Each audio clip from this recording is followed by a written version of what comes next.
Most of us know of someone who has committed suicide, but many of us do not know the pain of losing a loved one to suicide. According to studies by the Centers for Disease Control in 2017, suicide was the 10th leading cause of death overall in the United States, claiming the lives of over 47,000 people. Suicide was the second leading cause of death among individuals between the ages of 10 and 34. That's stunning. And the fourth leading cause of death among individuals between the ages of 35 and 54. Imagine what that means. There were more than twice as many suicides in the United States as there were homicides in 2017. And sadly, suicide is trending upward, apparently increasing 31% in the past 18 years. And suicide among males is nearly 4 times higher than among females. I'm Sharon Betters, and you are listening to a Help and Hope podcast produced by Mark Inc. Ministries. And today we are going to be dealing with that extremely painful pathway of suicide. And I am just delighted and really humbled to be able to have a conversation today with Judy Springer. Judy's beloved husband, Scott, took his life through suicide. And Judy is passionate about offering help and hope to others who are experiencing the kind of anguish that she has experienced. If you knew Judy and her husband, Scott, you would believe that they were the perfect couple, perfect family, lots of joy, lots of laughter. And they had all of that. But those who were close to Scott knew that every day was a struggle for him to choose to experience joy and to choose to live with purpose because he struggled with mental illness. And after many years of this terrible, terrible struggle, Scott saw no other way to relieve the pain than to take his own life. And I just think for a moment of what kind of pain this man was in for him to take his life and know that his family was going to experience such trauma. So Judy, I want to thank you so much for coming today, to being willing to share your story. And I just want to welcome you. Thank you, Sharon. I appreciate that. Before we start talking about the really painful journey of suicide, tell us a little bit about your family. So Scott and I were, like you said, happily married, the kind of picture perfect couple for about 27 years. We had made it almost to our 27th wedding anniversary. We did have a lot of laughter, a lot of joy in our family. We raised 3 beautiful grown children who are adults now, walking with the Lord. And we had a great marriage. We had a lot of fun, a lot of laughter, but behind that laughter, there was also a lot of pain. I think a lot of times when people are jokesters and are funny, sometimes it's kind of to divert pain and just kind of like, almost like Robin Williams, you look at him as just, one of the funniest guys who ever lived. And yet deep down inside, he was really wrestling with a lot of pain. We did have a good marriage though. And so that didn't play into his decision. I do know that. How did mental illness affect your marriage? Well, even before I married Scott, I knew that mental illness would be a part of our marriage. Before I even accepted the ring to marry him, he had a previous attempt at 21 years old. He had jumped out of a moving car and tried to take his life. So I knew that mental illness was going to play into our marriage.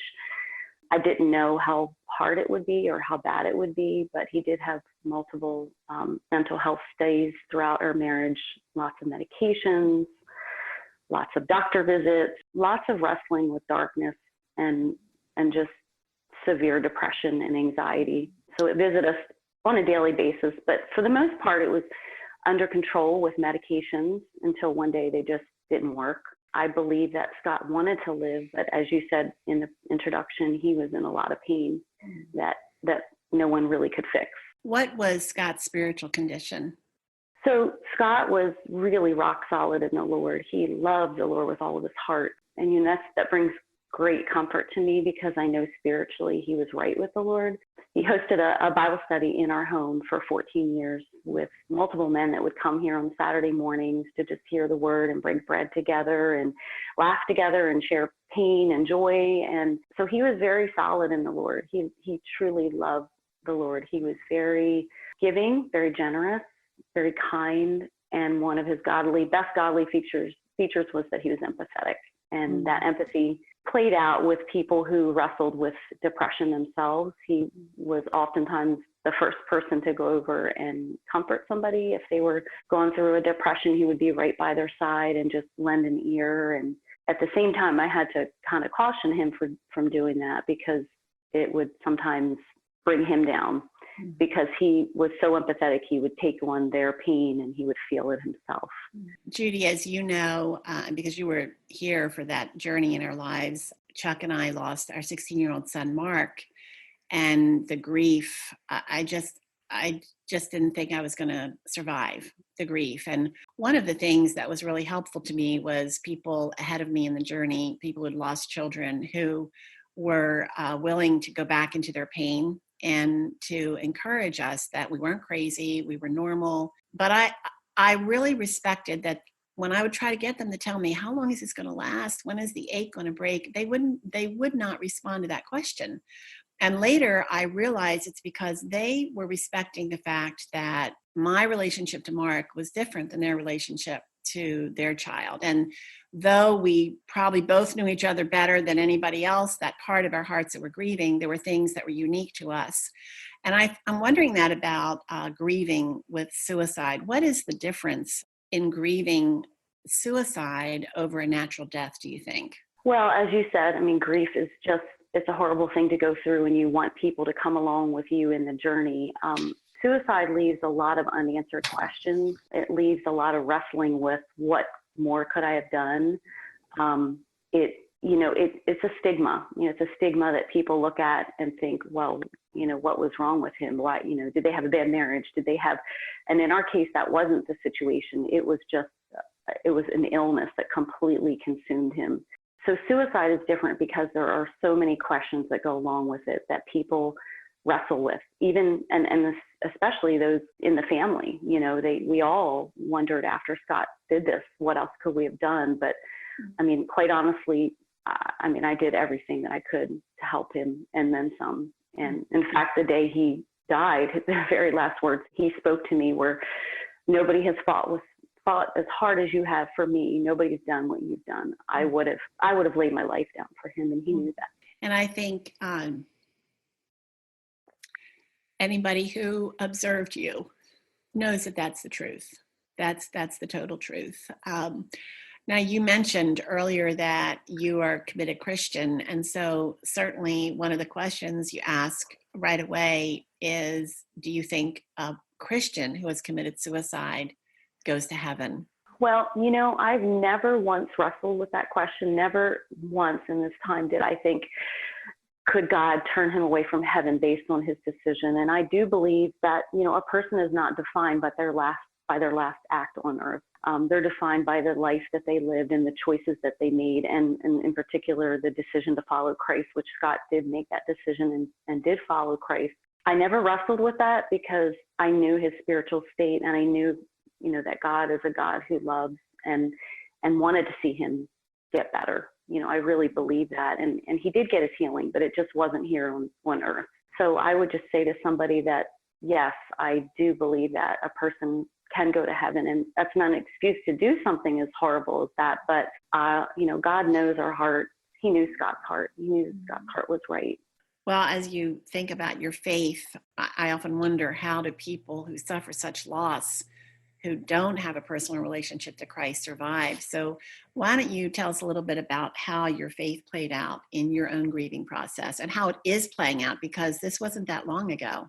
Yeah, just a little over 2 years ago, and sometimes it seems like it just happened. It's still very raw to me. So my faith was just paramount. It was literally my anchor.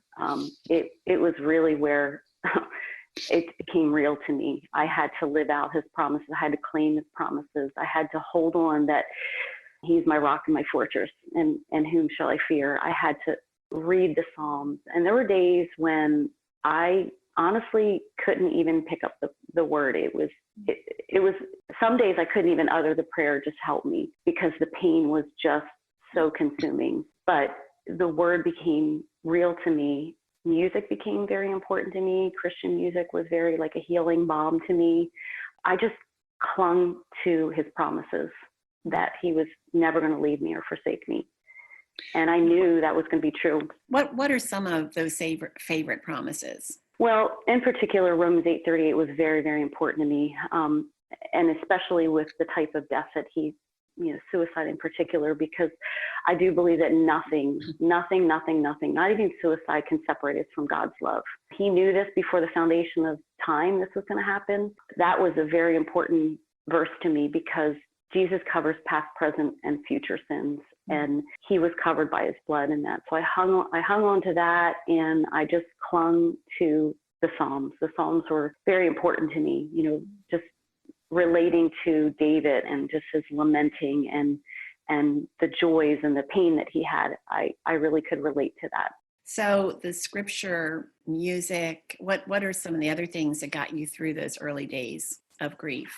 Well, just having, God comes in many forms. God comes in forms of the beauty of nature. He comes in the form of friends. He comes in the form of music. He comes alive in his word. And, just having people reach out to me, text me, call me, people dropping meals off, people just dropping by to drop a cup of coffee off and just weep with me, because sometimes there's just not words that can be spoken that can heal you. There's nothing that can be said that can heal you in a trauma like this. I know how important it was for us to have people of hope around us, but not people who were saying God must have wanted him more than, he needed him more than you, and those kind of silly things. People try to, I know their intent is good, but it's hard to be gracious sometimes when you hear those kinds of things. Was there ever anything that anyone did that you thought, oh, I kind of wish they hadn't said that, or I kind of wish they hadn't done that, just as a means of helping others know how to walk alongside someone who is experiencing the kind of pain that you're describing? Yeah, I would say then one thing that was really kind of frustrating, but I know people meant well, was that people would try to kind of counsel me in this, what to do kind of thing. And I felt like they hadn't earned the right to counsel me because they hadn't lived or walked in my shoes. And so they really didn't truly understand the pain. But I knew that they meant well. So I received it the way it was meant to be received. But I think it's imperative that a person doesn't go in and start trying to counsel somebody and say, oh, this is what you should do. Or sometimes it's just sitting next to somebody and just letting them cry and just letting them share their heart and not dishing out advice. I did have a lot of people that put me in contact with people who had also suffered in this way. And that was a huge help to me, because I knew by meeting and talking with these people that I could actually survive. I might actually get through this, because I remember meeting with one woman in particular. It was shortly after this had happened. And a good friend of mine put me in touch with this woman, and her husband had done the same thing. And I remember her coming over to me, and I remember looking at her saying, how did you get through this? I just don't think I'm going to do, I can't, I don't think I can do it another day. And just to see her living and breathing and surviving told me I could get through this. Somehow I was going to get through it. And it's really just a one day at a time kind of thing. You are a naturally joyful person. I mean, anybody that knows you, when they're around you, they know that you're very caring. You are very interested in other people. But as we've talked, there have been times where you've said, I have to choose joy. What do you mean by that? Well, I think there were two responses that I could have taken with this traumatic event in my life. I think we all have a response to trauma or sorrow in our life. We have an option to be mad at God and say why, and that's when I cling to that verse that in John, in this world you're going to have trouble, but take heart, I've overcome the world. And so I purposely said, I'm going to choose joy. I'm going to chase it. I'm going to look for it. I'm going to try to find it. And it's hard. I mean, because the black cloud followed me. It still follows me. But you have to rebuke it and make it, and just claim that God is good, and he's going to make this right one day. He's going to wipe away all our tears. He's going to make it right. And that's my hope. I was speaking to a friend, and we were talking about this very thing, and we concluded that, when you're fresh in grief, and it's a long time, and like 2 years really is nothing for the pain that you have experienced. But trying to choose to look around and see, as someone said, the thousand little ways that God is blessing you, even though there's a great big hole in your heart, that there are other blessings that we could miss. And I remember after Mark died, hearing that laughter is good medicine. I think it's in the Bible somewhere. Proverbs, yes. Yeah, it's there. And I thought, you know what? I am going to laugh. I'm going to try to laugh with just as much emotion as I cry. And so when I would see a sitcom that I really liked and something was funny, I would laugh really hard. Probably those in the room thought I was a little bit crazy, but I thought, I'm taking my medicine. I'm going to choose laughter, even though the heart is weeping and broken. So you're right. There are choices that we have to make. But I would caution anyone who is listening who has a friend you're thinking, well, I wish my friend would choose joy. You have to give people time, and you have to let them go at their own pace. What do you think about that, Judy? Yeah, I mean, I agree with that. I mean, there's a time for joy and there's a time for sorrow. It's not like we should just say, oh, wow, everything's great and let's just laugh everything away, because we really do have to completely 100% lean into the grief. I mean, believe me, I have shut the door and wailed a lot. And so, there is a time for laughter and there's a time for joy, but I 100% agree with you on that laughter is good medicine, and you have to look at reasons to smile, look for reasons for joy, but at the same time, grasping the fact that you're grieving, and it's okay to grieve, and it's okay to cry, and it's okay to fall apart. I still fall apart. I think it's part of the journey. Well, right after Mark's death, we were told that the second year of grief was going to be harder than the first. And I couldn't even begin to imagine how that could be true, but it was true. And I remember you telling me the same thing, that that's been your experience. Why do you think that's true? Well, for me, I really felt like the first year was completely anesthetized. I felt like I was a mummy, just kind of going through the motions, no feeling, just like very rote, this is what I have to do. I couldn't feel things. I just felt numb, completely numb. I felt like it was just a bad nightmare. And so then you go into the second year and that anesthesia wears off, and you start to really feel the pain, like, okay, this is real. He really isn't coming back. And this is what I've got to deal with. And so it becomes more raw and more real. And so I would agree that for me, going into the second year has been very difficult. So as I think about that, you're in this little bit past the second year, but why are you willing to go back into your pain, to share your story? And what do you think Scott would think about you sharing his story as you are? Well, I think he'd be smiling down.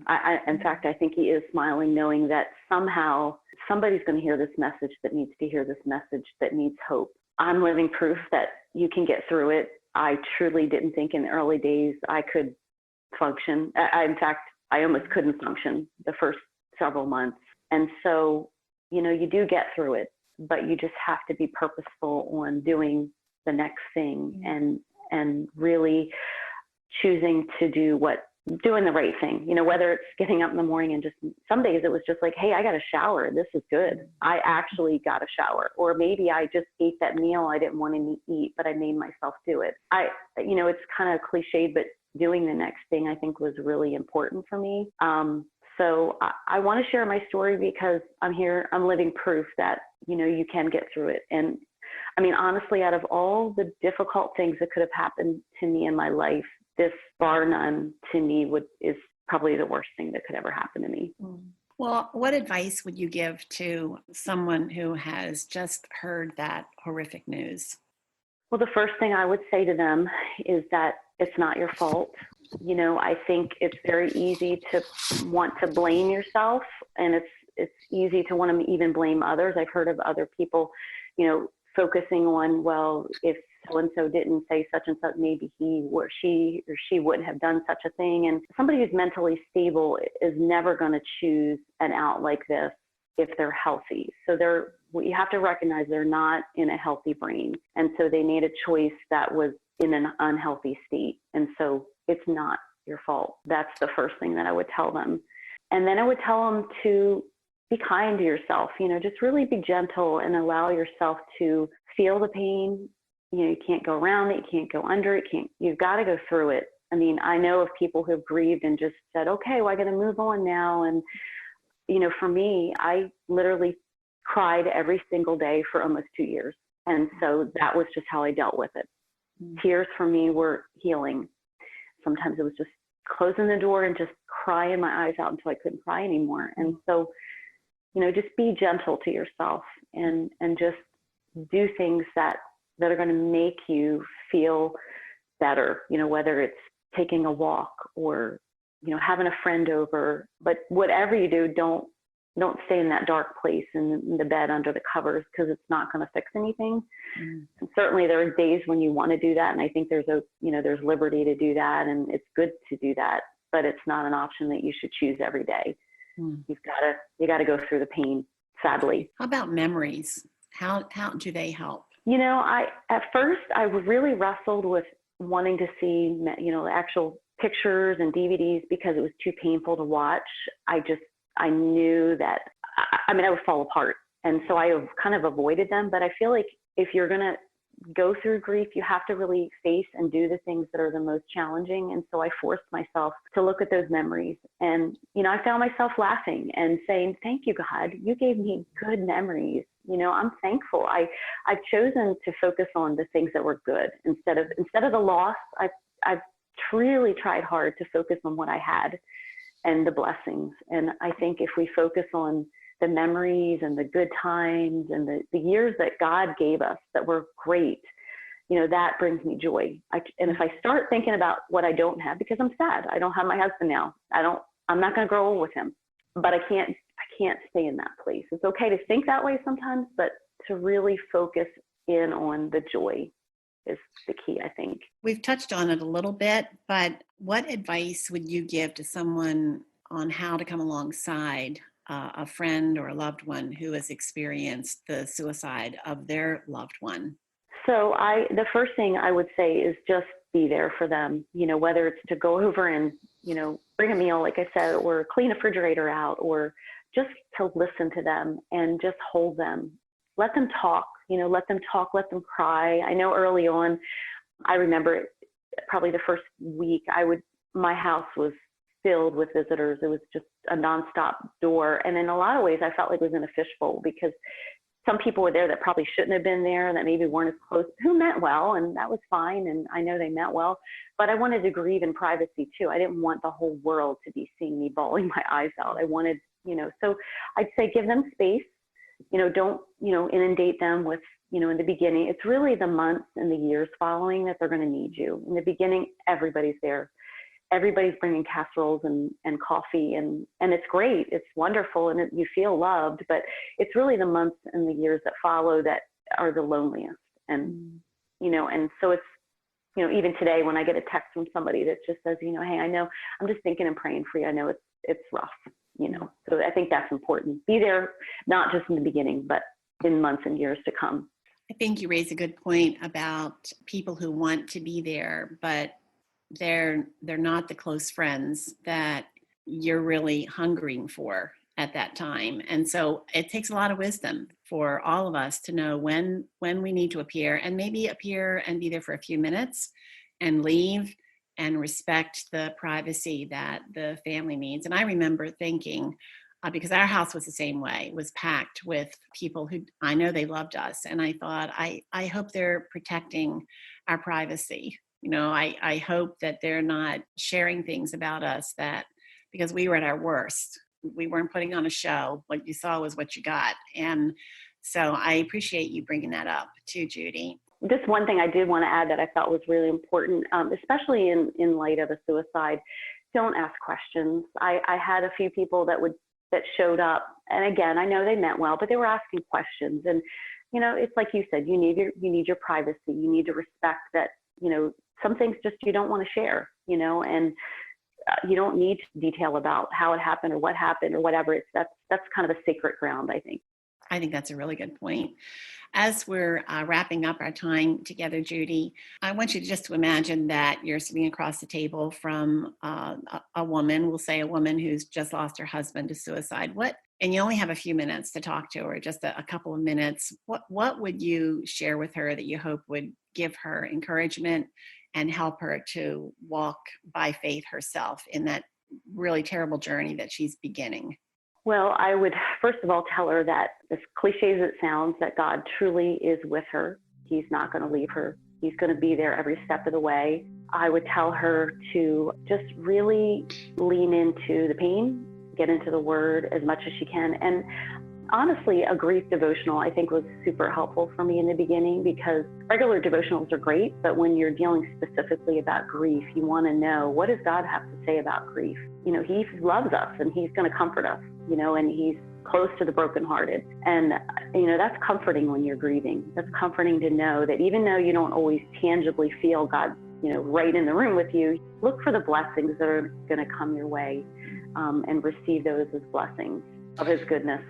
Judy, thank you so much for sharing with us your story and Scott's story. And I agree, knowing Scott, I think he'd be very proud of you for sharing his story in a way that's going to offer help and hope to others who are hurting. And I'm Sharon Betters, and you have been listening to a Help and Hope podcast produced by Mark Inc. Ministries. You can find more stories like Judy's if you go to markinc.org. That's markinc.org. We offer all of our resources for free. They are designed to equip and enable and encourage you in your own pathway that God has marked out for you. And most of our stories address really painful, difficult life crises, just as you've heard today from my friend Judy Springer. So visit markinc.org, where you will find more help and hope. And we can offer these resources for free because people who believe in the vision of Mark Inc. Ministries to offer help and hope to hurting people are underwriting the work financially. So if you've been touched by this story or any of our resources, I hope that you will consider joining our partners and giving to us financially. You can go to markinc.org, markinc.org, where you can safely give. Thank you so much for listening.